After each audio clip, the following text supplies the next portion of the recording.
રાજપારડી ખાતે યોજાનાર મેળાના કારણે પોલીસ દ્વારા ભારે વાહનો માટે ડાયવર્ઝન આપવામાં આવ્યું. ભરૂચ જિલ્લાના ઝઘડિયા તાલુકાના રાજપારડી પોલીસ સ્ટેશન વિસ્તારમાં આવેલા સારસા માતાજીના મંદિરે તારીખ 28/8/2025 ભાદરવા સુદ પાંચમના રોજ સામા પાંચમનો મેળો ભરાતો હોય છે, જેમાં દર્શનાર્થીઓની ભારે ભીડ જામે છે. તેમજ નાના મોટા લારી ગલ્લાઓ, ફેરિયાઓ અને નાની મોટી દુકાનો રાજપારડી નેત્રંગ રોડ ઉપર રોડની બંને સાઈડ ઊભી રહેતી હોય, જેના કારણે મોટી સંખ્યામાં ભારદારી વાહનો તેમજ ફોર વ્હીલરની અવર જવર માટે ખૂબ જ મુશ્કેલી થતી હોય છે અને ટ્રાફિકની સમસ્યા તેમજ અકસ્માત થવાની સંભાવના પણ રહેતી હોય છે, જેના કારણે મેળામાં ભારે વાહનો તથા ફોર વ્હીલર વાહનો માટે તારીખ 28/8/2025ના રોજ સવારે 7 વાગ્યાથી સાંજે 8 કલાક સુધી ટ્રાફિક ડાયવર્ટ કરવામાં આવ્યું છે. મેળાના કારણે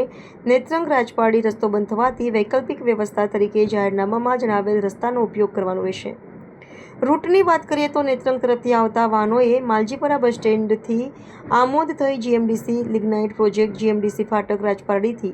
ઝઘડિયા તરફ જવાનું રહેશે અને ઝઘડિયા તરફથી આવનાર ફોર વ્હીલ તથા ભારદારી વાહનોએ નેત્રંગ તરફ જવા માટે જીએમડીસી ફાટક રાજપારડીથી જીએમડીસી લિગ્નાઇટ પ્રોજેક્ટ થઈ આમોદથી નવા માલજીપરા બસ સ્ટેન્ડ નેત્રંગ તરફ જવાનું રહેશે. આ રૂટ ફક્ત એક દિવસ માટે ડાયવર્ટ કરવામાં આવ્યો